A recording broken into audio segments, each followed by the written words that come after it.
السلام علیکم ناظرین، میں طارق اسماعیل ساگر آپ کی خدمت میں کچھ بنیادی سچائیوں کے ساتھ حاضر ہوں۔ ناظرین کرام، کچھ دنوں سے سوشل میڈیا پر عظمیٰ خان اور ریاض ملک فیملی کے حوالے سے جو طوفان اٹھا تھا، اس حوالے سے آپ کا تقاضا مجھ سے بھی تھا کہ میں بھی اس پہ کچھ اظہار خیال کروں۔ جو صحافت میں نے پڑھی ہے، جن صحافیوں کے ساتھ میں نے اپنے کیریئر کا آغاز کیا تھا، وہ سب سے پہلے صحافت میں ترجیحات کا تعین کیا کرتے تھے۔ میرے نزدیک ایک پاکستانی صحافی ہونے کے ناطے بنیادی اہمیت اس بات کی ہے کہ میرے ملک کو اس وقت کن مسائل کا سامنا ہے، کن سازشوں سے ہم دوچار ہیں اور کون سے چیلنجز ہیں جن سے ہمیں نمٹنا ہے۔ ان میں تینوں میں کہیں بھی کسی دو یا تین خواتین کے آپس میں لڑائی جھگڑے کی یا عاشقی معشوقی کے حوالے سے ہونے والی کسی بھی واردات کی کوئی گنجائش نہیں بنتی۔ ہمارا المیہ کیا ہے؟ ہمارا المیہ یہی ہے، خاص طور سے سوشل میڈیا میں کچھ ایسے جوشیلے نوجوان آ گئے ہیں، آئے کیا بیچارے، آپ کو پتہ ہی ہے تنخواہوں کا جو مسئلہ ہے آج کل اخبارات میں، نوکریوں کا مسئلہ، اور وہ تنخواہیں بھی کہاں سے دیں؟ اخبار تو چھپتا نہیں، اخبار تو بکتا نہیں۔ ان کو 100 روپے لگا کے کروڑ روپے کمانے کا نشہ گزشتہ حکومتوں نے لگایا تھا۔ اب وہ 100 لگا کے کما رہے ہیں 10 لاکھ، تو وہ یہ نہیں کہیں گے ظالم کہ ہمیں 100 لگا کے 10 لاکھ کا منافع رہا، وہ کہیں گے ہمیں 90 لاکھ کا نقصان ہو رہا ہے۔ یہ ہے وہ ذہنیت جو میڈیا میں گھس آئی ہے اور جو میڈیا پہ قابض ہو گئی ہے۔ لاہور پریس کلب، میرا لاہور سے جو کہ تعلق ہے، میں نے باقاعدہ صحافت جو ہے 2012 تک کی ہے، 12-13 تک کا۔ اس کے بعد سے میں فری لانس صحافت کرتا ہوں۔ میں نے اور میری صحافت کا باقاعدہ کا آغاز 1984 میں ہوا تھا، بہت طویل عرصہ ہے یہ۔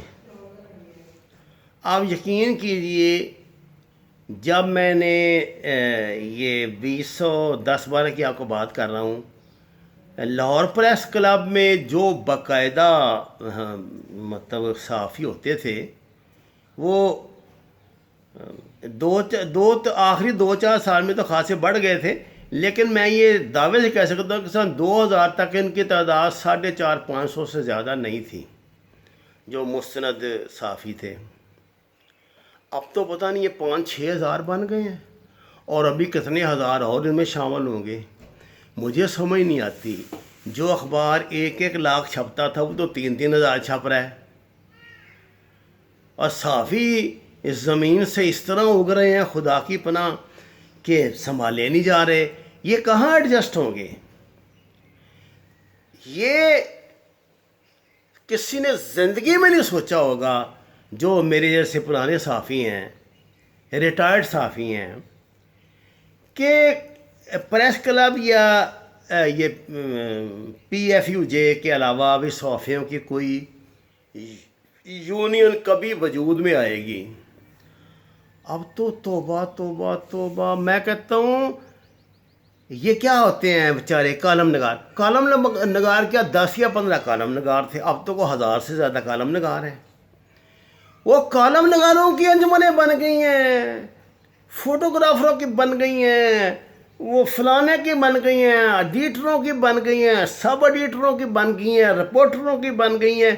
اب مجھے یہ بتائیں کہ اس سب کا کیا پس منظر ہے، سوائے پیسے کمانے کے؟ جس طرح مالک 2 تنخواہ دیتے، کوئی نہیں، کوئی ادارہ کہتا ہے تو بکواس کرتا ہے، کوئی ادارہ ان کو ریگولر تنخواہ نہیں دے رہا۔ بیچارہ کوئی تو یہ نوائے وقت والے میرے خیال 8 مہینے سے بیٹھے ہیں، یہ چھوٹا اخبار ہے. جنگ والے میرے خیال 5 مہینے سے بیٹھے ہیں تنخواہ سے. باقیوں کا تو خاص ذکر ہی نہیں، وہ تو بیچارے کسی شمار کتار میں نہیں آتے. اچھا، میں آپ سے گزارش یہ کر رہا تھا کہ بات میں نے ریاض ملک کے اس کیس سے شروع کی تھی.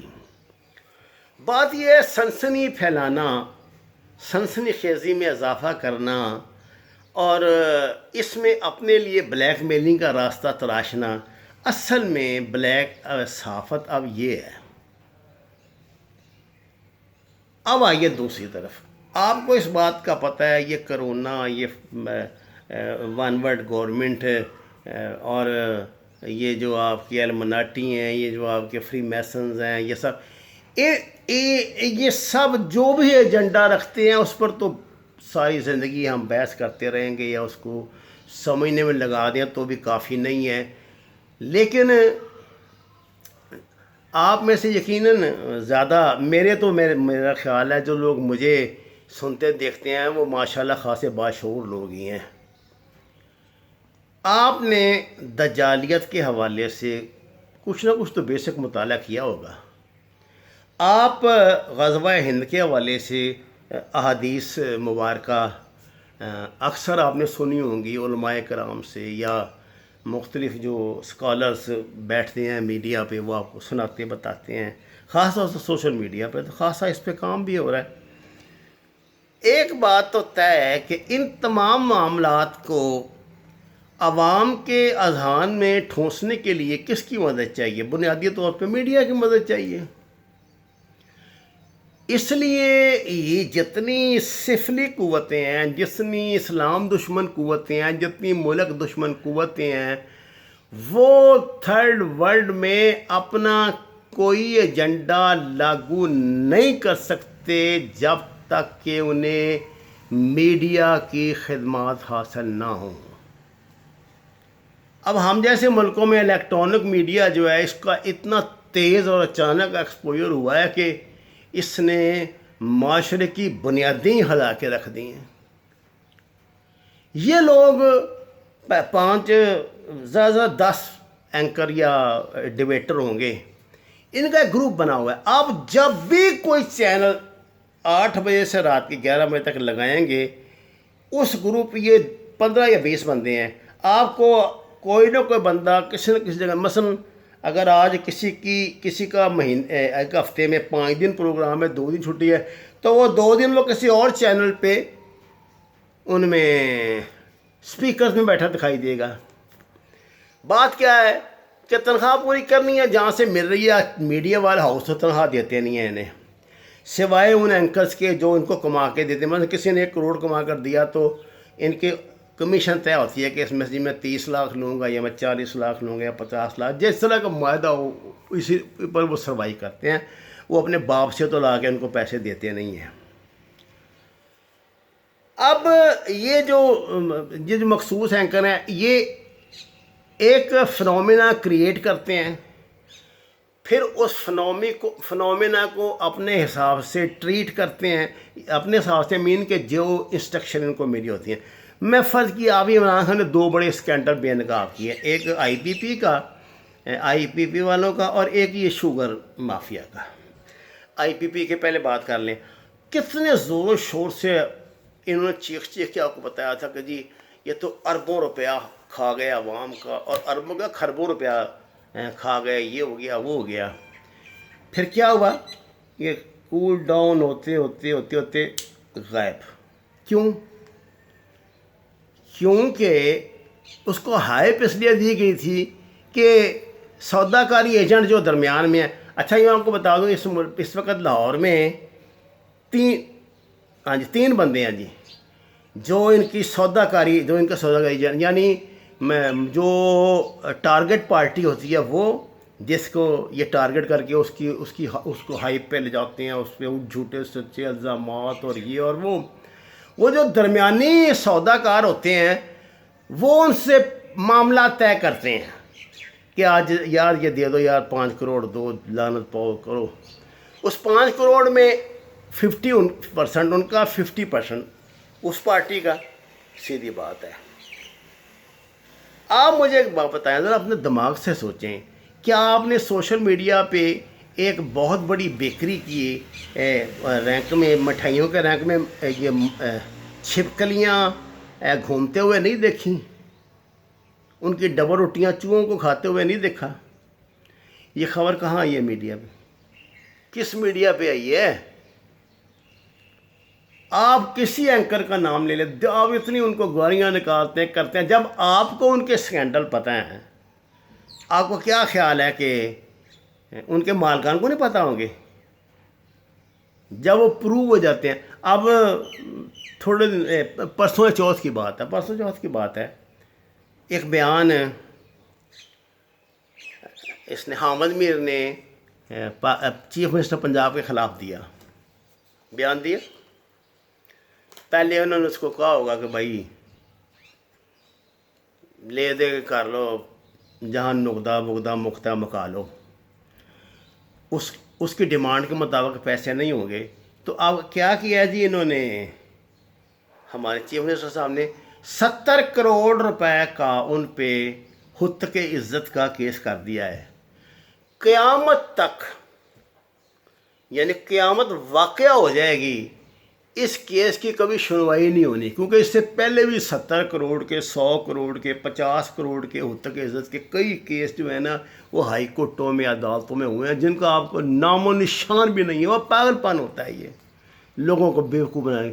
خواجہ آصف پر کیے ہوئے ہیں، خواجہ آصف نے کسی پر کیے ہوئے ہیں، اس نے اس پہ کسی کی آپ کو کبھی خبر ملی میڈیا پہ؟ کچھ اس لیے نہیں ملی کہ یہ کام کروایا اس لیے جاتا ہے، ہائپ اس لیے دلائی جاتی ہے کہ بعد میں سودا بازی کر کے معاملات کو طے کرنے، ہر فریق اپنا اپنا بخرا یہ علیحدہ ہو جائے۔ اچھا میں تو لمبی ہو جائے گی بات، آئی پی پی اس کی بات کر رہا تھا۔ یہ جو بجلی بناتے ہیں، کتنا خربوں روپے کا سکینڈل تھا، کیا کیا چیخو پکار نہیں ہوئی، کیا کیا طے نہیں ہوا۔ عمران خان صاحب یہ کرنے جا رہے ہیں، عمران خان صاحب وہ کرنے جا رہے ہیں، انہوں نے کہہ دیا کہ جی آپ یہ نقصان جو ہے عوام کا پورا کریں، یہ بلیوں میں۔ اینڈ رزلٹ کیا ہے؟ اینڈ رزلٹ یہ ہے کہ حکومت فی یونٹ 2 روپے مزید اضافہ کرنے جا رہی ہے۔ کیوں بھائی؟ خربوں روپیہ تو پہلے زیادہ اضافہ کر کے لے کے قیمت کھا گئے ہو، تو اب 2 روپے حکومت بجائے ان سے ریلیف لے کے عوام کو دینے کی کیوں دے رہی ہے؟ اس لیے کہ آدھی حکومت تو وہ ہیں، ان کا دھندا چل رہا ہے۔ اب مجھے بتائیں کہ پاکستان کے وزیر اعظم کی جو کوشش تھی کرپشن کو بے نقاب کرنے کی، اس نے کر دیا نا، اس کے بعد اشر دیکھ لیا کیا ایسے پیسے بڑھے ہیں۔ میں کہتا ہوں خدا کے لیے یہ جو آپ کمیشن بناتے ہیں نا، ان کو بند کر دیں۔ اس کا عذاب صرف عوام بھگتیں گے، کوئی نہیں اور بھگتے گا۔ سوال یہ پیدا نہیں ہوتا کہ عوام کے علاوہ کو اور بھگتے، اور اس کی وجہ کیا ہے؟ یہ دجالی صحافتی ٹولہ اور دجالی سیاسی ٹولہ، اس کا الحاق۔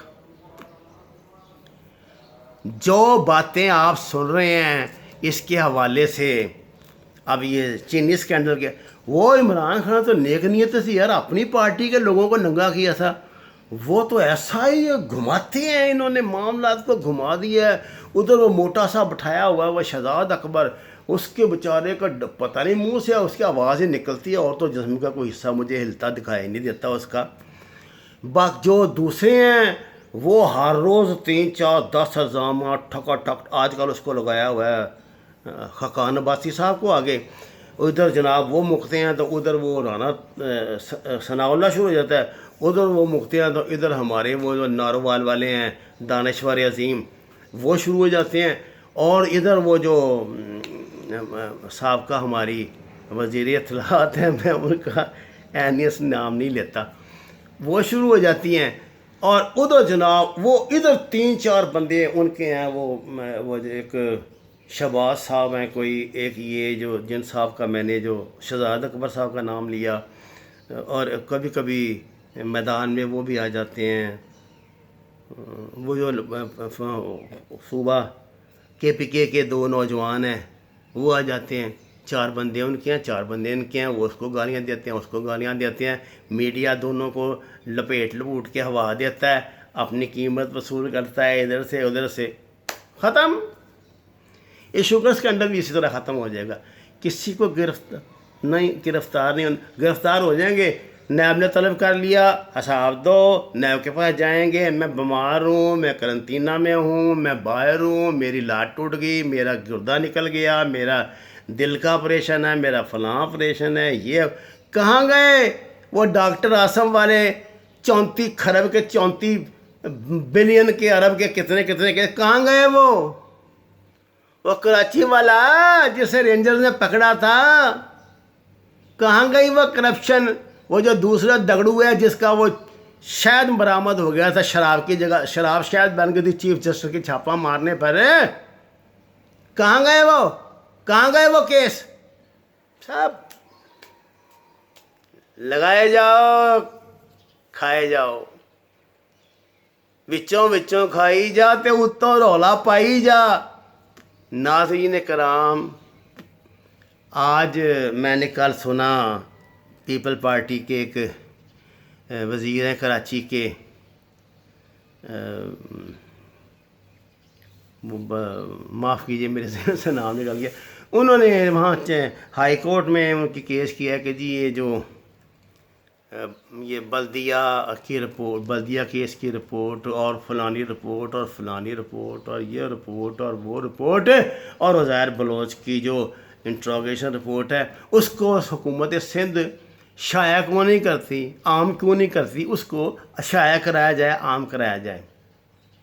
میں کہتا ہوں اگلے ان کی نسلیں مر جائیں گی, یہ کبھی نہیں شائع ہوگی. جو مرضی کر لو, کوئی اپنے ذرائع سے ادھر ادھر سے صفحے نکال کے فوٹو سیٹوں پائندہ چیزیں شائع کر دے تو کر دے, کبھی نہیں ہوں گے. کون کرے گا؟ ناظرین کرام, یہ بڑا پرفتن دور ہے, فتنوں کا دور ہے. اب یہ فتنے ہیں, یہ جو ہمارا پاکستان کا میڈیا, پاکستان کا سیاسی دجالی ٹولہ, سارے سیاستدان نہیں خدا نہ خواستہ, یہ ان کے ہتھیار ہیں فری میسنز کے, المناٹی کے. میں نے اللہ کو جان دینی ہے, میں آپ کو اللہ کو گواہ بنا کے کہتا ہوں, اللہ کی عظمت کی قسم کھا کے کہتا ہوں, مجھے یہ تو نہیں پتا کہ انہوں نے کون سا داخلہ فارم بھرا ہوا ہے, لیکن میں تجربے مشاہدے کے بنا پر 100% صحیح اندازہ لگا رہا ہوں کہ ان میں 50% سے زیادہ المناٹی ہیں, تنخواہ دار المناٹی ہیں. ان کی بیویوں نے NGOs بنائی ہوئی ہیں, ان کے فلانے نے یہ کیا ہے. آپ نے کہا گند نکلے گا اتنا کہ آپ کے لیے ناقابل برداشت ہو جائے گا. تو بھائی یہاں عمران خان بیچارہ کیا کر لے گا؟ عمران خان کمیشن بناتا ہے, رپورٹ شائع کروا دیتا ہے, ختم. اس کے آگے وزیر اعظم کے, پاکستان کی آئین کے مطابق وزیر اعظم کی کوئی طاقت ہی نہیں ہے.